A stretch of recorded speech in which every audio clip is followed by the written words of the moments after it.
Shalom Urajot, apreciados amigos y hermanos en el mundo entero. Tenemos la conferencia número 246, el arca perdida, segunda parte. Vamos a tener la tefilá para iniciar.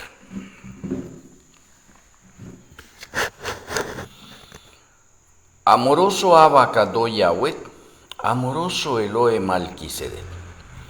Muchas gracias por reunirnos para una conferencia más. Queremos ser alimentados en nuestras almas, espíritus y cuerpos. Rogamos que nuestro Elohe Malquisedec abra nuestra mente, nos dé sabiduría, nos sature de tu conocimiento, que tus santos ángeles acampen a nuestro alrededor y que podamos gozarnos con los consejos y revelaciones que tienes para nosotros. Te agradecemos, Padre Celestial, y nuestro Elohe Malquisedec, en el glorioso nombre de nuestro Elohe, Yahshua HaMashiach. Amén. Amén.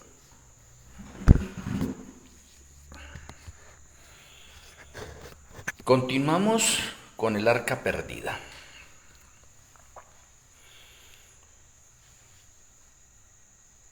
En el año 597,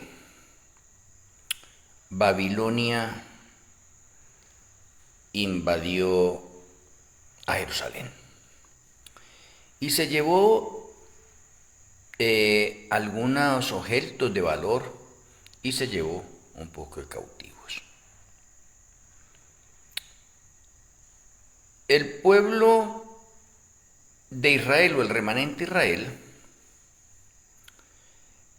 por causa de los pecados de Manasés, el Señor dio profecías con respecto a la destrucción de Jerusalén y que iba a estar 70 años cautivos en Babilonia.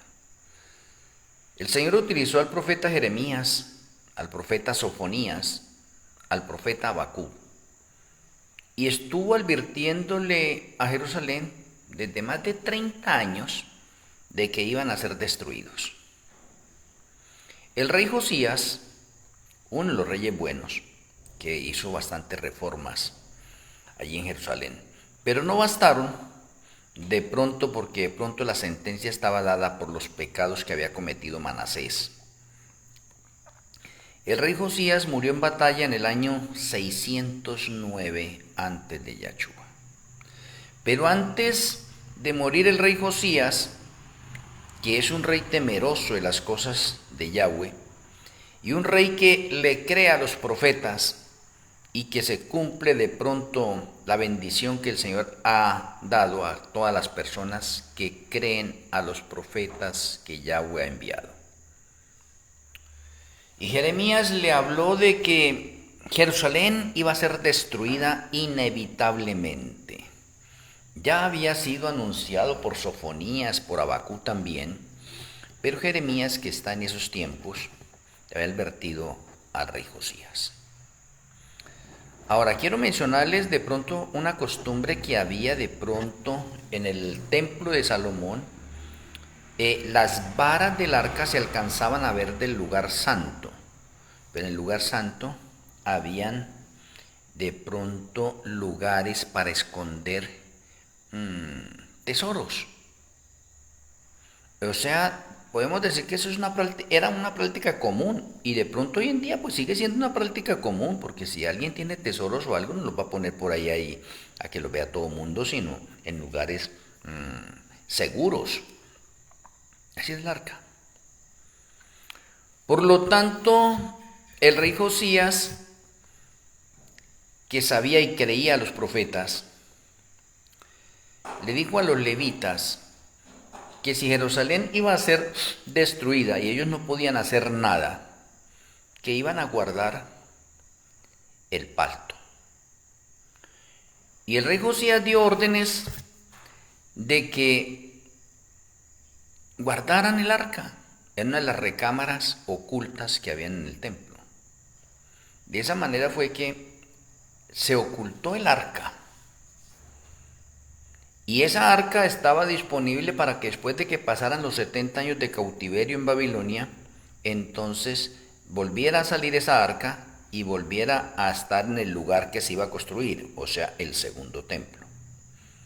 Pero en el tiempo de Esdras y de Nehemías, el arca no se encontró. No se encontró. Entonces tenemos así que de pronto los relatos que nos hablan de Jeremías y nos hablan de los macabeos, de que el arca fue escondida por Jeremías, pues sí tiene razón, porque Jeremías aconsejó al rey Josías y el rey Josías ordenó que los levitas guardaran esa arca antes de que fuera llevada por los babilonios. Porque el rey Josías sabía que en la próxima invasión que fuera a hacer Babilonia iban a quemar todo.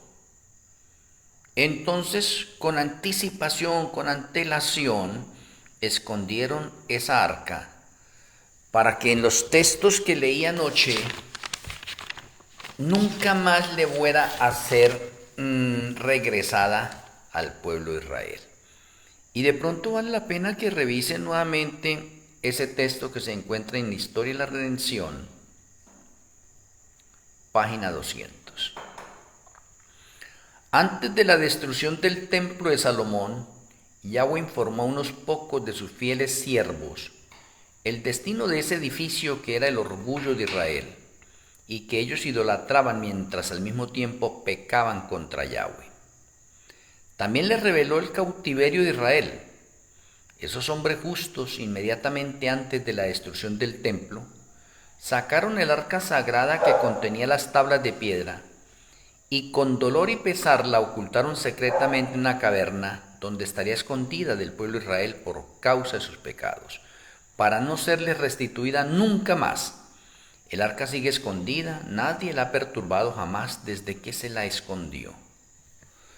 Bueno, ese es un texto que vale la pena pues repetirlo, ¿no? Y ahí lo estoy repitiendo porque de acuerdo a la parte historicista, pues encaja plenamente. Así tenemos que efectivamente en el año 586 Jerusalén fue destruida, pero el arca ya estaba escondida.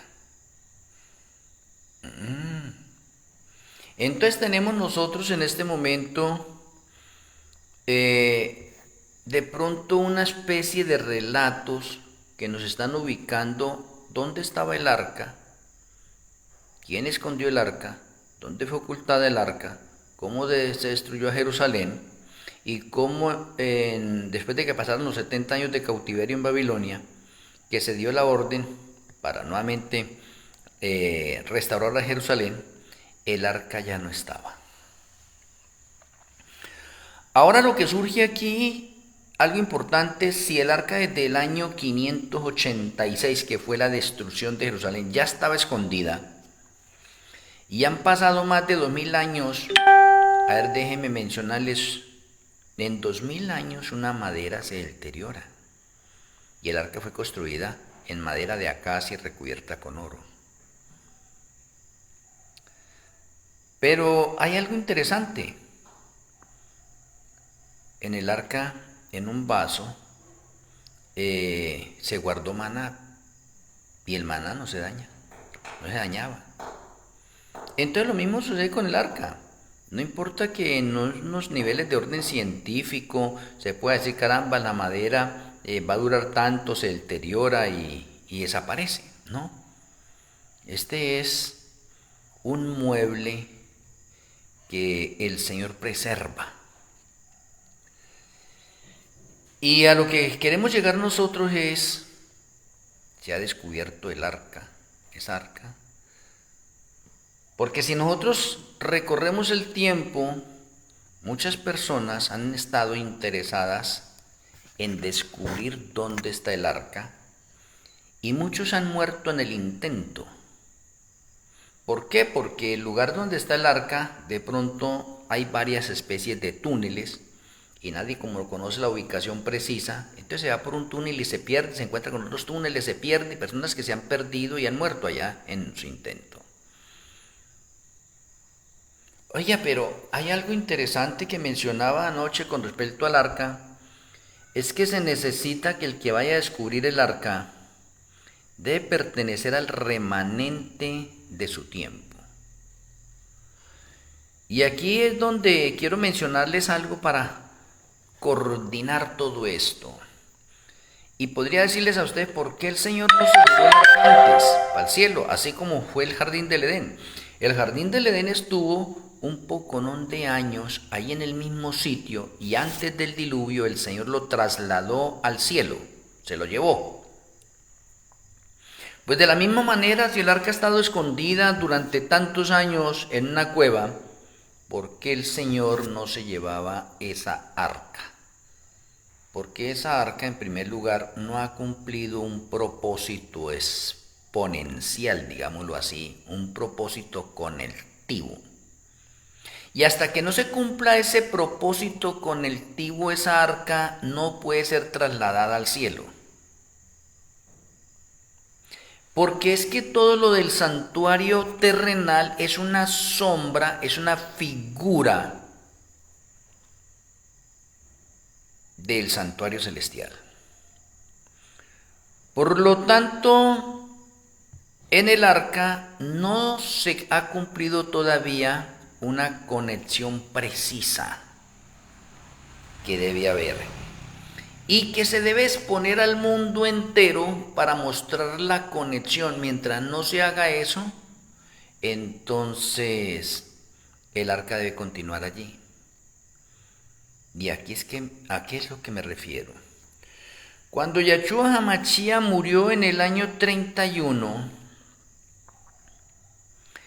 ocurrió un suceso que pasó desapercibido para el pueblo de Israel y para los gentiles. Y pasó desapercibido y nadie notó, ni vio, ni supo de ese acontecimiento que sucedió en la muerte de Yahshua HaMashiach. De pronto, con la muerte de Yahshua HaMashiach pudimos empezar a hacer conexiones del santuario y de las fiestas de Yahweh en relación con la muerte de Yahshua. Pero independientemente que se empezaron a hacer unas conexiones en relación con las fiestas primaverales conectadas con Yahshua HaMashiach, pasó desapercibido el evento más importante que deberíamos haberlo conectado. Y déjeme decirle que pasaron 19 siglos, oiga, 19 siglos de oscuridad sobre ese tema, para que el Señor pudiera levantar el relevo de la hermana Elena y poder darle las revelaciones y hacer las conexiones correctas con respecto a la conexión o a ese suceso que pasó desapercibido en la muerte de Yahshua HaMashiach, y por lo cual muchas personas no podían avanzar en el conocimiento de orden profético y del santuario. Por eso es que llegamos nosotros de pronto hasta el año 1995, de ahí en adelante, año 1985 no, el año 1982. En el año 1982, un arqueólogo aficionado de la Iglesia Adventista del Séptimo Día, Ron Wyatt, muy importante, podríamos decir que una persona insignificante porque era un arqueólogo empírico y no tenía de pronto unas conexiones de pronto con los líderes que lo apoyasen a él en ese sentido. O sea, él empezó a hacer unas investigaciones arqueológicas de cuenta propia. Y entre esas investigaciones arqueológicas que él realizó, en el año 1982 encontró el arca de la alianza. El mundo entero y la Iglesia Adventista del Séptimo Día no le han dado los méritos correspondientes, la ciencia, porque de pronto no se presentaron las evidencias concretas de orden científico para ser avaladas ante el mundo científico y darlo a conocer. La Iglesia Adventista, porque pues Ron Wyatt es un simple hombre allí, digamos un miembro corriente de iglesia, y como no es un pastor y no tiene unos cargos de pronto jerárquicos avanzados, pues lo pasaron de largo, de lejos, y digamos, no le creyeron. Ron Guayá presentó evidencias, le tomó fotos, pero de pronto la cámara que tenía Ron Guayá de pronto no era de buena resolución y las fotos no eran como muy nítidas que digamos. Entonces tampoco le prestaban méritos a eso de lo que Ron Guayá presentaba. Hoy en día de pronto muchas investigaciones que todavía están haciendo de lo que Ron Guayá descubrió, ya le están prestando más atención. Porque el Señor necesitaba llamar la atención del mundo de los creyentes a ese acontecimiento que se dio. Y como anoche le revelaba, el arca no la podía encontrar ninguna persona que no fuera del remanente que Yahweh tenía en ese tiempo. Y el remanente que Yahweh tenía en ese tiempo es la iglesia Laodicea Adventistas del séptimo día. O en otras palabras, el arca de la alianza la tiene que encontrar alguien que sea adventista del séptimo día. En el tiempo. Nadie más la puede encontrar. ¿Por qué? Porque el arca está ligada con el remanente, está ligada con el pueblo que Yahweh ha elegido. Y Yahweh no va a permitir que una persona de otra denominación que no sea su remanente encuentre el arca o le permita encontrar el arca. ¿Por qué? Porque el arca está custodiada por 4 ángeles. Entonces cualquier persona no puede acercarse allí, porque pueden ser fulminados por los ángeles que custodian el arca. Por lo tanto, Ron Guayá es un privilegio que el Eterno le entregó para descubrir esa arca. Y más que descubrir el arca, tomar una muestra de sangre que había en la parte del propiciatorio, en ese sentido. Y es más, el arca estaba escondida entre 2 piedras. O sea, independientemente que la metieron en la cueva, colocaron unas piedras para esconder el arca. Pero ahí en la tapa del propiciatorio había sangre seca, digámoslo así, seca. Porque ahí era donde cada año se asperjaba la sangre para purificar el santuario terrenal. Entonces el descubrimiento de Ron Guayá, de pronto si usted entra de pronto a la inteligencia artificial y entra a otras fuentes para identificar, de pronto le van a decir que de pronto todavía esa arca no ha sido encontrada. Algunos le dirán que de pronto que sí, que de pronto Ron Guayá sí, pero no se le dan los méritos correspondientes que se requieren porque no se presentaron las evidencias contundentes. Bueno, independientemente de eso, pero para nosotros sí, los estudiosos de las profecías sí, porque el Señor utilizó a Ron Guayá para encontrar el arca, pero Ron Guayá no supo hacer la conexión. ¿De qué? La conexión de la muerte de Yahshua con la realidad precisa de esa arca. ¿Y por qué esa arca se encontró apenas hasta el año 1982? Y después del año 1982, los mensajes que tenemos, la hermana Elena menciona, esa arca fue escondida para no serle restituida al pueblo de Israel nunca más. Por lo tanto, el pueblo de Israel no podía encontrar el arca.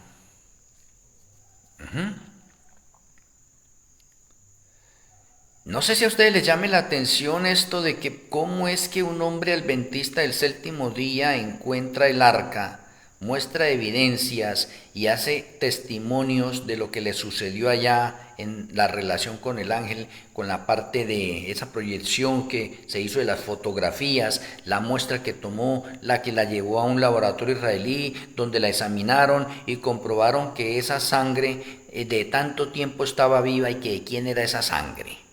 ¿Y por qué esa sangre no contenía en ese momento sino 24 cromosomas? 23 de una mujer y uno adicional cuando deberían ser 46. Bastante extraña también esa parte. Y eso fue impresionante de pronto para mí, para este servidor. Yo decía, oye, qué cosa tan maravillosa, tan linda. Pero yo tampoco sabía todavía la parte con el Tíbano. No, ni por la mente se me cruzaba, de pronto como le sucedía a muchas personas. He publicado un artículo en referencia con eso, que está escrito en uno de los perfiles, pero bueno, acá quiero resaltar lo otro. El Señor nos revela hoy en día por qué se necesitaba enseñarle al mundo y mostrarle al mundo una conexión olvidada y desapercibida. Y esa es la que les quiero mostrar a ustedes con el arca perdida. Si Yahshua es la realidad del santuario terrenal, Él es la realidad. Usted y yo lo sabemos, Él es la realidad. Lo que yo veo en el santuario terrenal son un poco de sombras y figuras y tipos de Yahshua. Pero ahora yo tengo que ver la realidad. Y qué bueno que de pronto muchos de nosotros ya entendemos que el 14 de Nisan, cuando Yahshua murió, era la fiesta de la Pascua, y la Pascua se celebra siempre el 14 de Nisan, lo cual significa que Yahshua debería morir el 14 de Nisan, no el 15, ni el 16, ni el 20, ni el 2, ni el 3, no. Tenía que morir el 14 y murió preciso como le decía la fiesta, porque como Él es la realidad. Pero como Él es la realidad de los panes sin levadura, pues Él tenía que descansar en la tumba el Shabbat, porque los panes sin levadura comienzan el día 15. Oh, entonces el día 15, que fue un Shabbat, y eso se llama un Shabbat doble. ¿Por qué un Shabbat doble? Porque cae el Shabbat semanal y cae el Shabbat de la fiesta de panes sin levaduras, por lo cual ese Shabbat fue un Shabbat solemne, doble. Y Yahshua descansó en la tumba en Shabbat, porque Él se convierte en el pan del cielo. Oh. Y luego, un día después, el día 16, domingo, Yahshua resucita y presenta las primicias en el cielo. ¿Por qué? Porque cuando Él murió hubo un temblor, y con el temblor se produjo una resurrección especial. Y esa resurrección especial, Él se llevó a todos sus justos para el cielo el día 16, para presentarlos como primicias. O sea que Yahshua fue cumpliendo a plenitud la realidad de las fiestas del santuario. Y luego, 49 días después, en la fiesta de Shavuot, llegó la lluvia temprana. Y así tenemos que las fiestas de primavera se encontraron con la realidad que es Yahshua en los mismos tiempos, en las mismas horas, en el mismo día y en el mismo mes que especificaba las fiestas de Yahweh. O sea que Yahshua cumplió a plenitud eso. ¿Y qué está pendiente? Está pendiente que en la segunda venida de Yahshua se cumpla la realidad de las fiestas de otoño. Así como en la primera venida se cumplió la realidad de las fiestas primaverales, pues está pendiente la realidad de las fiestas de otoño, que es para la inminente segunda venida de Yahshua Mashiach.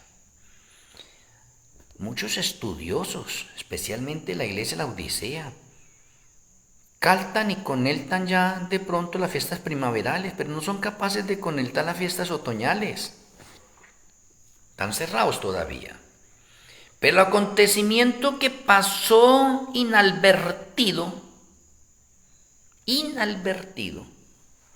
y que apenas el Señor nos lo reveló hace poquitico, y ¿sabe a quién se lo reveló? Al remanente final, obreros de la hora undécima 2015-2030. Porque no se sabía. Se dio un paso adelantado con Ron Wyatt al descubrir el arca y mostrar testimonios y evidencias de que evidentemente estaba allí. ¿Dónde? Abajo, unos 6 metros abajo de donde Yahshua fue crucificado. Pero la pregunta que voy a hacer acá en este momento es: si Yahshua es la realidad del Cordero Pascual, escúcheme esto. Yahshua es la realidad del Cordero Pascual, pero Yahshua es la realidad del Cordero que se colocaba todos los días en el altar del sacrificio. Yahshua es la realidad. Yahshua es la realidad. Yahshua es la realidad del Cordero que en el servicio matutino y vespertino se mata para llevar la sangre al altar del incienso y asperjarla a la cortina. Yahshua es la realidad. Yahshua es la realidad del macho cabrío que se mata el día 10 de Tirri para purificar el santuario y derramar su sangre en la tapa de propiciación del arca. Yahshua es la realidad. Y si Yahshua es la realidad, en ese momento entonces yo le hago la pregunta a cada uno de ustedes. Por favor, si Yahshua muere en la cruz del Calvario y un centurión con su lanza hiere a Yahshua y sale sangre y agua,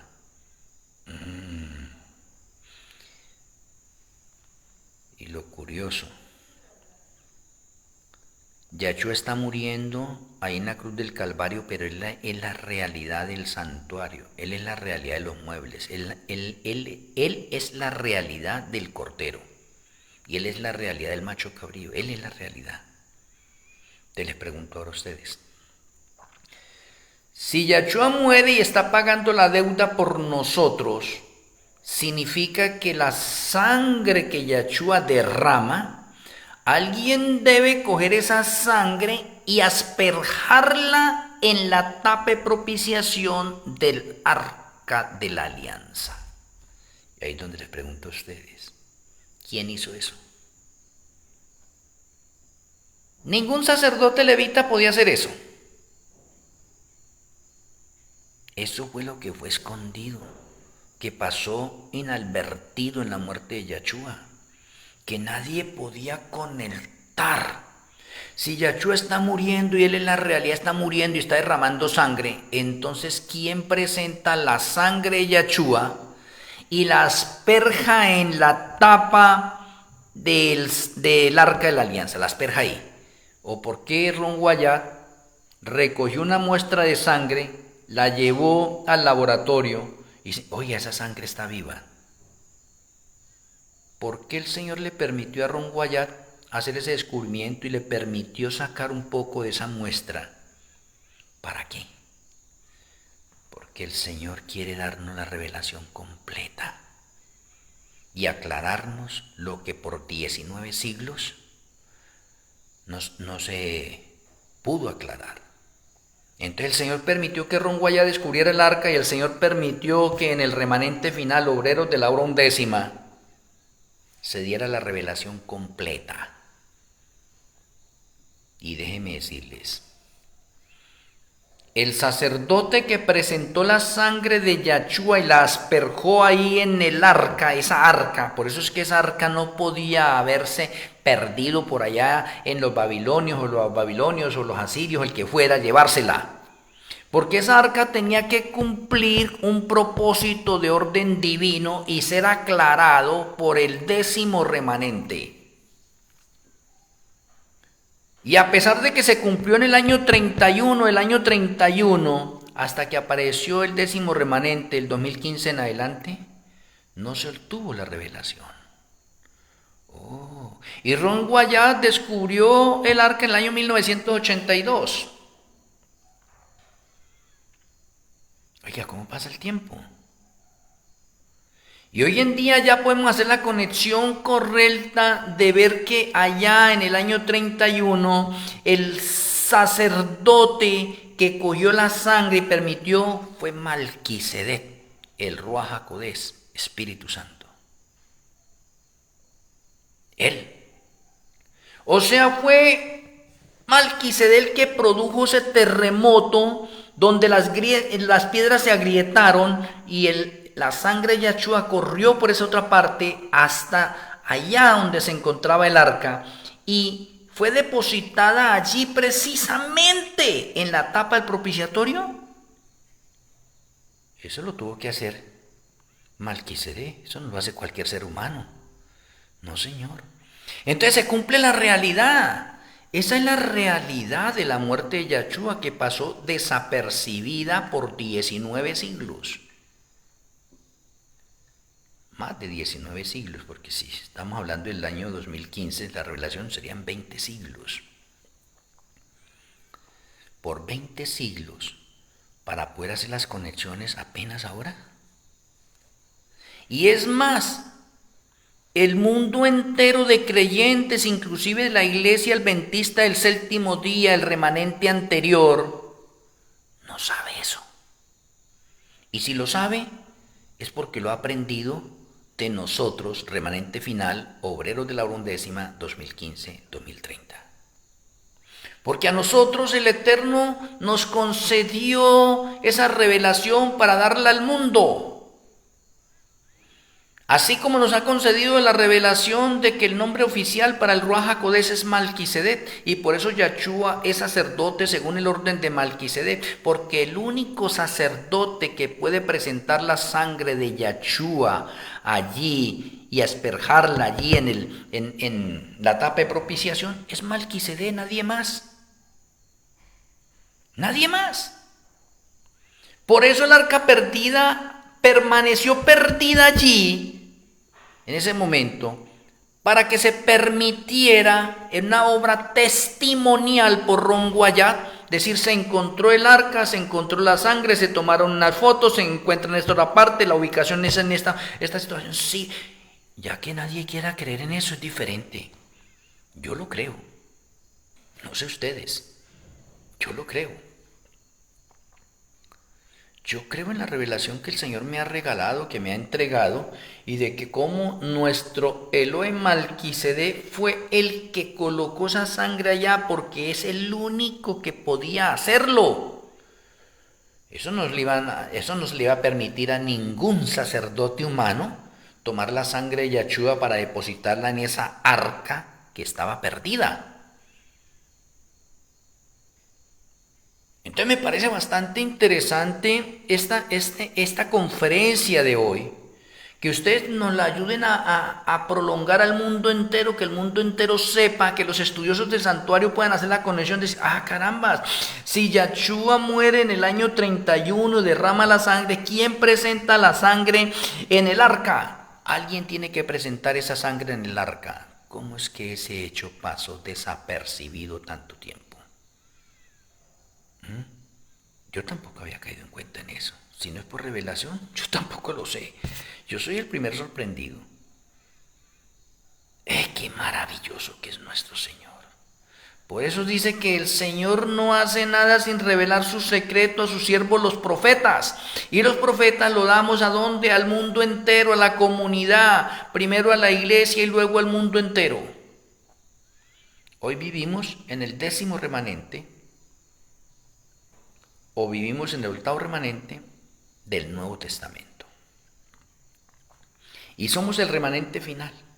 Y como remanente final, el Señor está sacando todos sus secretos en el orden profético para que se completen los patrones proféticos que Él ha dado.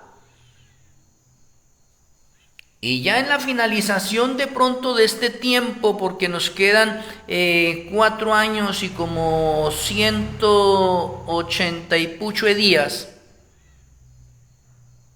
para la inminente segunda venida de Yahshua, o para que se cumplan los 6.000 años de la historia del pecado. Me parece bastante interesante que hoy en día sepamos la ubicación del arca, dónde se encuentra. Y déjenme decirles de antemano, les preguntaría ahora a ustedes, ¿y será que esa arca alguien la encuentra hoy otra vez? Quisiera dejarles a ustedes esa inquietud. Si quiere, escríbanme ahí por el WhatsApp.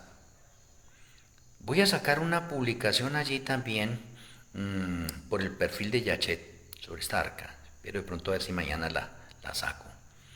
Y usted puede escribir ahí si de pronto es posible que esa arca perdida la encuentre alguien definitivamente y la muestre al mundo. En primer lugar, recuerde que para que alguien encuentre esa arca, tiene que ser del remanente que esté en vigor en ese tiempo. En este caso sería obreros de la hora undécima. O sea, nadie más podría encontrar esa arca.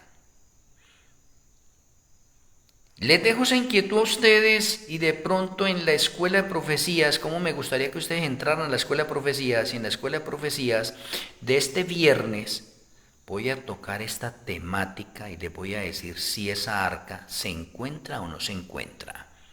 Los dejo a ustedes en stand-by para ver si pueden entrar a la escuela de profecías. Hay muchas personas que les da como miedo o pereza entrar a la escuela de profecías. Les dejo el enlace a ustedes siempre ahí en el perfil de Yachet los días jueves, para que puedan entrar a la escuela de profecías. Y el viernes en la escuela de profecías voy a tocar la parte de que si se encuentra esa arca ahora por segunda vez o no se encuentra. Sí. Y eso se lo dejo en inquietud para ustedes. Pero algo importante, el arca se encontró, pero siguió oculta. ¿Por qué? Porque el Señor necesita en ese momento que el mundo entero entienda y comprenda y sepa hacer las conexiones correspondientes. Y duró todo ese tiempo escondido. Pero déjeme decirle que el arca tiene algo parecido con el jardín del Edén. El jardín del Edén pasó un poco de años como testimonio aquí en la tierra y antes de que llegara el diluvio el Señor trasladó el jardín del Edén para el cielo. Ya no se encuentra acá. Pero sin embargo muchos dicen, no, sí, eso queda como en Turquía, queda como en Irak, queda como en Irak, esto y lo otro, y no, que sí está, no, Jardín del Edén no está. Les dejo esa inquietud a ustedes como especie de trabajo. Y si quieren aprender si el arca se encuentra, el día viernes en la escuela de profecías, de 7 a 9, ahí estaré dando esa temática. Muy bien, voy a finalizar esta conferencia en este momento con la tefilat.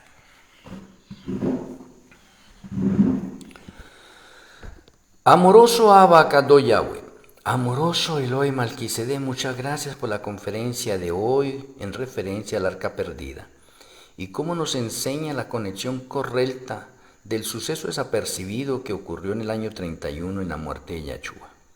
Pero que hoy, ya con las revelaciones que tú nos has dado, sabemos y tenemos la conexión correcta de que nuestro sumo sacerdote Malquisedec, el Ruach HaKodesh, presentó la sangre de Yahshua en el año 31 y la derramó ahí en la tapa del propiciatorio, en la cual nuestro hermano Ron Wyatt descubrió esa arca, tomó una muestra y se comprobó que efectivamente esa sangre estaba viva y que hay evidencias testimoniales hoy en día. Muchas gracias por abrir nuestra mente, por darnos sabiduría y por saturarnos de tu conocimiento. Permite que mis hermanos puedan estar en la escuela de profecías el día viernes y que podamos profundizar un poco más sobre esta arca. Rogamos que tu bendición repose en nuestras vidas. Te agradecemos, Padre Celestial, y nuestro Elohim Malquisedec, en el glorioso nombre de nuestro Elohim Yahshua HaMashiach. Amén. Amén. Apreciados amigos y hermanos del mundo entero, así, un abrazo a la distancia. Les amo en Yahshua HaMashiach. Una feliz noche, Shalom Ubrajú para cada uno de ustedes.